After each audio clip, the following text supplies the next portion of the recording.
السلام علیکم ورحمۃ اللہ۔ آج میں بہت ہی زبردست واقعہ آپ کے سامنے لے کے آیا ہوں۔ ایک بندہ بازار میں صدا لگا رہا تھا، یہ گدھا لے لو، گدھا لے لو، 500 روپے کا یہ گدھا لے لو۔ وہ گدھا بہت ہی کمزور اور لاغر قسم کا تھا، لیکن پھر بھی وہ 500 روپے میں اسے بیچ رہا تھا۔ تو ایک بادشاہ کا اپنے وزیر کے ساتھ وہاں سے گزر ہوا، تو بادشاہ کی جب نظر پڑی گدھے پہ تو بادشاہ نے پوچھا، بھائی جان کتنے کا بیچ رہے ہو؟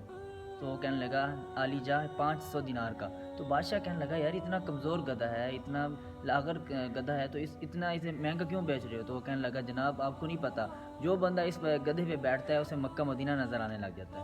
بادشاہ کو یقین آیا، بادشاہ حیران ہو گیا اور کہنے لگا اپنے وزیر اسے گدھے والے کو کہنے لگا، اگر واقعی تیری بات سچی ہوئی کہ اس پر بیٹھنے مکہ مدینہ نظر آیا تو میں اسے 1 لاکھ میں خرید لوں گا، اور اگر تیری بات جھوٹی ہوئی تو میں تیرا سر قلم کر دوں گا۔ تو اب بادشاہ نے وزیر کو کہا، بھائی بیٹھو اس گدھے پہ، دیکھو اور کیا نظر آتا ہے اور ہمیں بتاؤ۔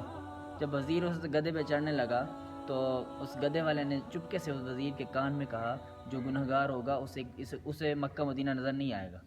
وہ وزیر کہتا ہے، ہٹ جاؤ، میں کوئی گنہگار نہیں ہوں، مجھے گدھے پہ چڑھ کے مکہ مدینہ دیکھنے دو۔ اور وہ یہ کہتے ہوئے وہ گدھے پہ بیٹھ گیا، اسے نظر کچھ بھی نہ آیا۔ تو اب وہ سوچنے لگا کہ اگر میں نے سچ بتا دیا تو بڑی بدنامی ہوگی، کیونکہ اس گدھے والے نے کہا تھا کہ گنہگار کو کچھ نظر نہیں آئے گا۔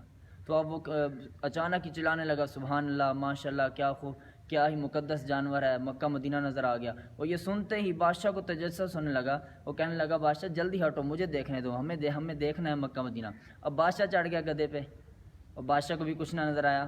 اب بادشاہ کو اپنی بادشاہت کی شان کو مد نظر رکھتے ہوئے اپنی آنکھوں میں آنسو لے آیا اور کہنے لگا، واہ واہ سبحان اللہ، واہ مالک تیری قدرت، سبحان اللہ، ماشاء اللہ، کیا کراماتی گدھا ہے، کیا مقدس جانور ہے۔ میرا وزیر تو میرے جتنا نیک نہیں تھا، اس کو تو صرف مکہ مدینہ نظر آیا، مجھے تو مکہ مدینہ کے ساتھ ساتھ جنت بھی نظر آ رہی ہے۔ اور بادشاہ کے اترنے کی دیر تھی کہ عوام اس گدھے پہ ٹوٹ پڑی، کوئی اس کو ہاتھ لگا رہا ہے، کوئی اس کے بال کاٹ کے تبرک کے لیے گھر لے کے جا رہا ہے، کوئی اسے چومنے کی کوشش کر رہا ہے۔